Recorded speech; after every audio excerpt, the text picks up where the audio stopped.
Page 343. Well, good evening. Good evening. And good to see you again from up here. Recently I've been musing over the kind of change in the normal operations of the church, and the two-service Sunday is becoming more and more rare. More and more churches I know, they're starting to go to one Sunday and just in the morning and that kind of thing. And, that everybody does what they do, and they do it for their own reasons. But what I'll say is I've never come to a service when I felt like it was a waste of time. When I get to hear Burnell say a prayer, and when I get to sing songs, and Edgar we just sang that song.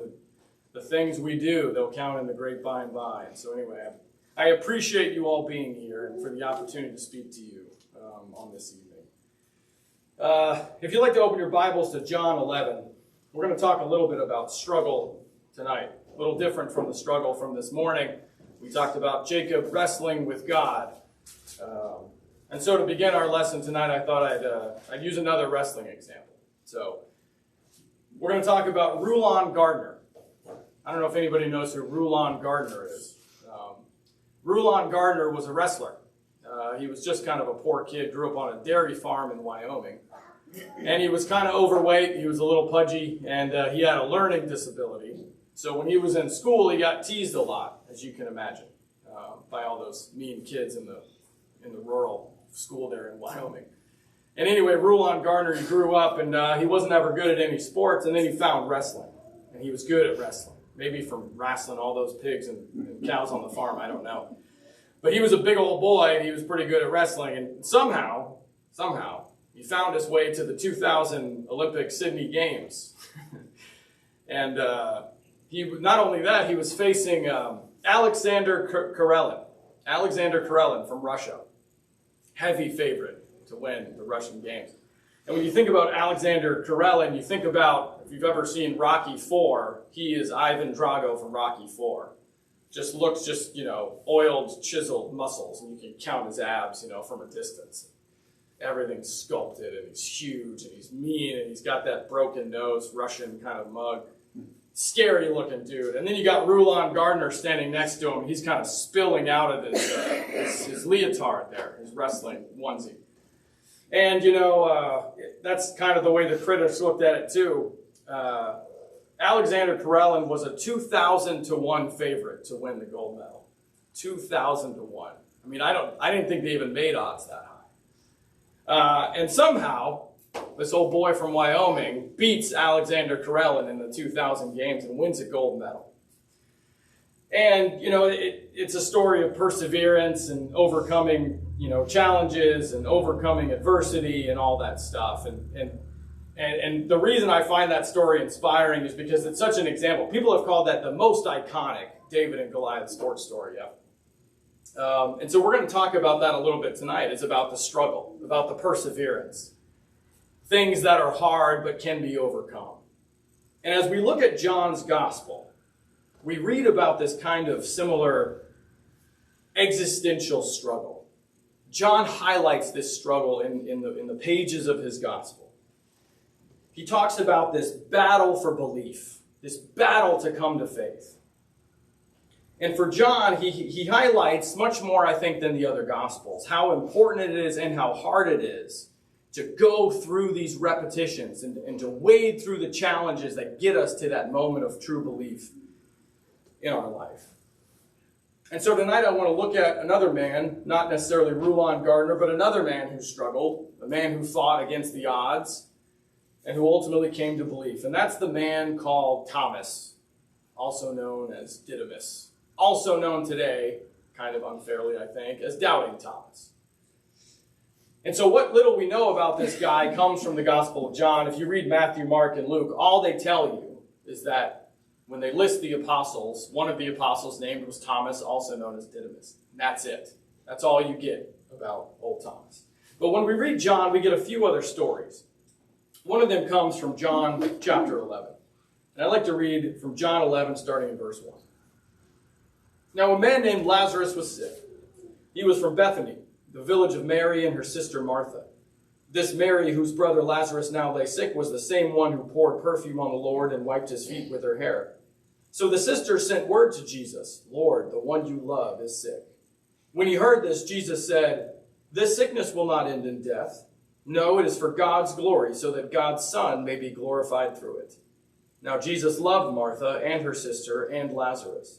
So when he heard that Lazarus was sick, he stayed where he was 2 more days. And then he said to his disciples, let us go back to Judea.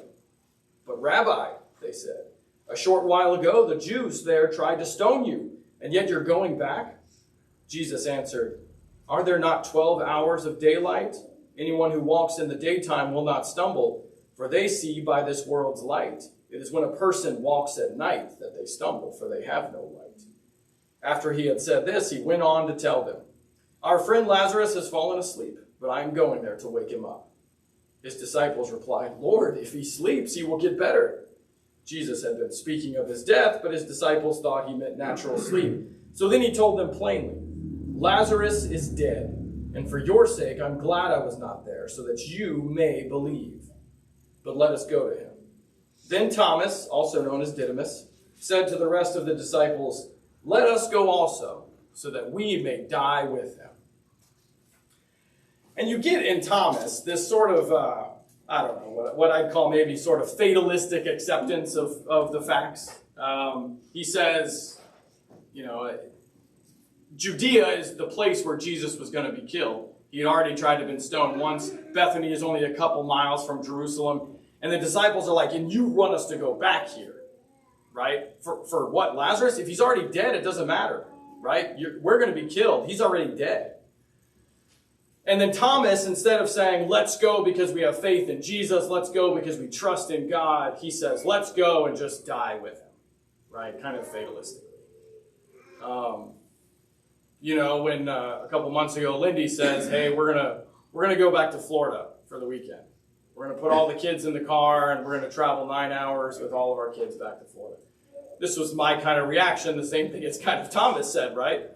Let's just all go and die together, right?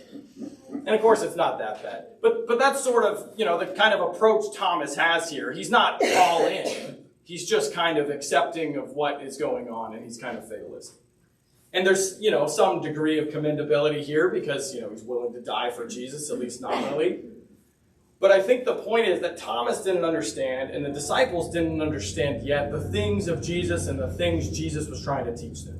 And so Jesus says, I am glad I wasn't there, because now it may serve to help you believe. That's what he says. And you see the pressure in John. As you read John's gospel, as you get closer and closer and closer to kind of the end of the gospel, the pressure begins mounting and mounting and mounting on Jesus and the disciples. You feel the walls kind of closing in on them. There's fewer and fewer places where they can safely go. They are more and more antagonized. They are more and more antagonized. The transition from way back in the beginning, you have Nicodemus kind of considering the things, right? He's a Pharisee, he's at the heart of it. He's kind of considering the things of Jesus. And then at the end of it, you have Jesus being murdered, right? And you have degrees of this mounting pressure there in between. And so as the pressure mounts, so does the pressure on the disciples to come to belief. So in John chapter 16, we have another example of pressure on Jesus. And he has this conversation with his apostles. In John 16 and verse 25. Though I've been speaking figuratively, a time is coming when I will no longer use this kind of language, but will speak plainly about my Father. In that day you will ask in my name. I am not saying that I will ask the Father on your behalf. No, the Father himself loves you because you have loved me and have believed that I came from God. I came from the Father and entered the world. Now I am leaving the world and going back to the Father. Then Jesus' disciples said, now you are speaking clearly and without figures of speech. Now we can see that you know all things and that you do not even need to have anyone ask you questions. This makes us believe that you came from God. And then back to Jesus. Do you now believe? A time is coming, and in fact has come, when you will be scattered, each to your own home. You will leave me all alone. Yet I am not alone, for my Father is with me. I have told you these things so that in me you may have peace. In this world you will have trouble. But take heart, I have overcome the world. And he tells them, You think you believe. You think you're there. But just you wait. Just you wait what's about to happen. I mean, this is chapter 16. I mean, he is days away from the cross. And he says, you'll see. You're going to be scattered and you're going to abandon me. And just imagine, if you will, being in the apostles' shoes, being in Thomas's shoes. You have followed Jesus for 2.5 years. You have abandoned everything you have in life. You've abandoned your career. You've abandoned your family. You've abandoned even your Judaistic faith. You have given everything to this man. You have bet all on Jesus. And then imagine seeing him, the one you put in all your faith, hanging there on the cross, ashamed, despised, afflicted, dishonored, dying. And then to see him go into the tomb. And for 3 days, he's in the tomb. You think that was easy for the apostles? You think that was part of their process? And then even think about this. They had accepted that fact, right? Let's say they had accepted finally Jesus was gone. And they're like, well, now what do we do? Were they thinking, scratching their heads going, did Jesus give us some clue? Was he going to escape and meet us somewhere? What's going to happen next? Or is the whole thing just a wash? I mean, were those the conversations they had in those upper rooms in those 3 days when they were in hiding after Jesus has been killed? And then imagine the news comes. Oh, Jesus is alive. The tomb is empty. Now flip that on its head. Now the apostles have to come to that belief. Talk about a roller coaster of emotions, right? I mean, what are the odds that somebody would believe that Jesus was alive after seeing him die? 2,000 to 1? You know, I don't know. Maybe more. But then we get this news here. And if you flip over to John 20, we get another story about Thomas. Thomas hears the news. Thomas, who, he was the one that was ready to go die with Christ, right? He was there with the apostles all along. He's one of the ones that was scattered to his home when Jesus was crucified. And so we get this story in John 20 and verse 19. After Jesus is resurrected, and the news comes.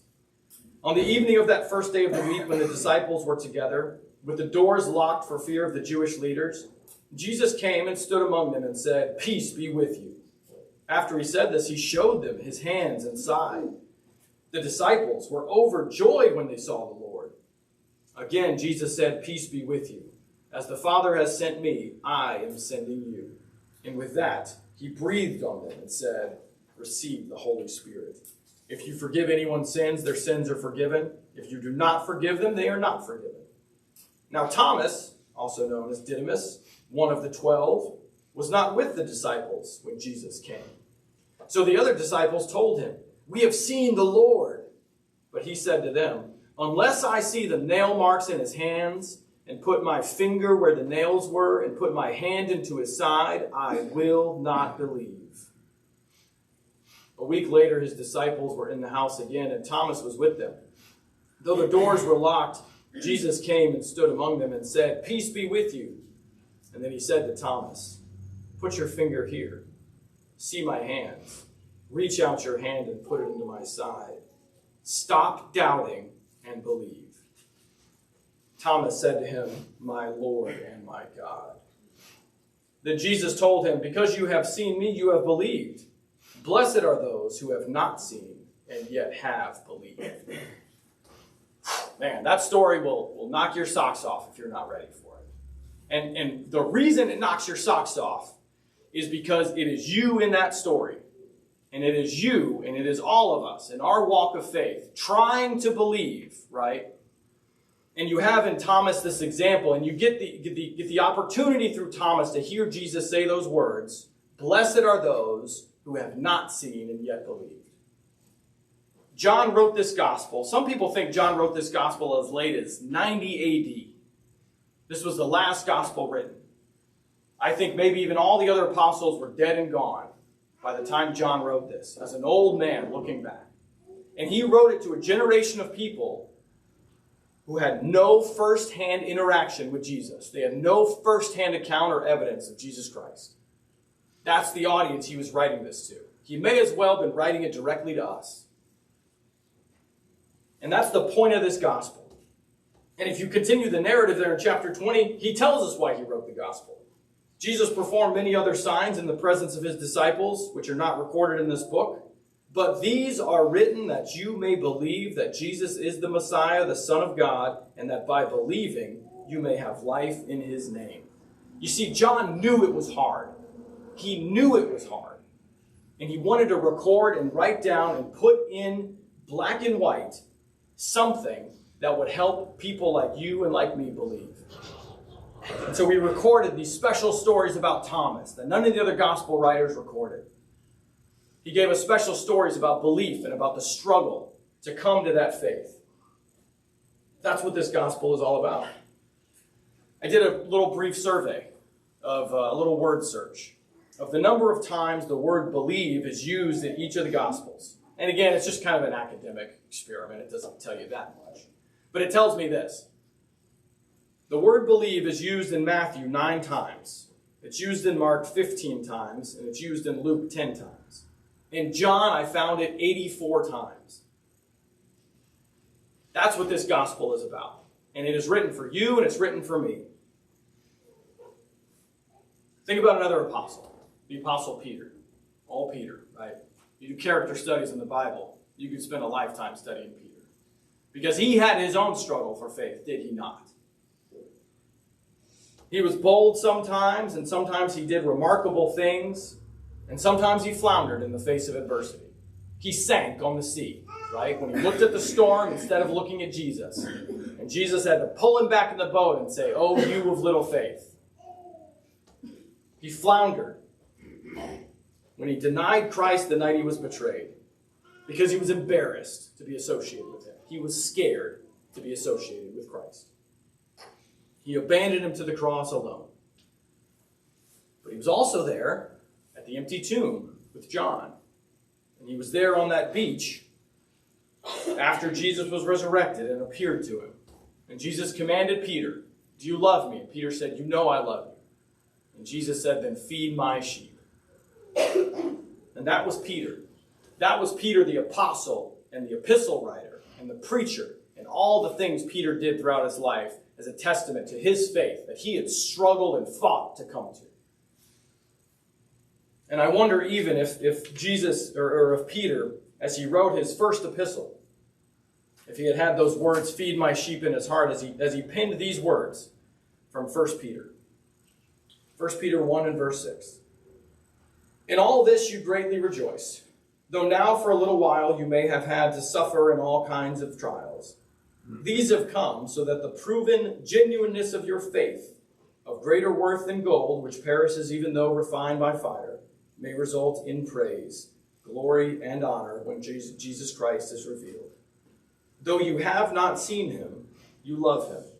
And even though you do not now see him, you believe in him, and are filled with an inexpressible and glorious joy, for you are receiving the end result of your faith, the salvation of your souls." And doesn't he sound proud of these people, impressed with these people, amazed by these people? These Christians in the dispersion, right? Miles and miles and generations away from firsthand knowledge of Jesus. And he says, you haven't seen him, and yet you know him and you love him. And that's incredible. And you have inexpressible joy in your hearts because of that. Amazing, amazing stuff. And so I'd ask you this question tonight. Do you struggle with your faith? Do you sometimes doubt the things of God? And I'd say, that's okay. It's hard.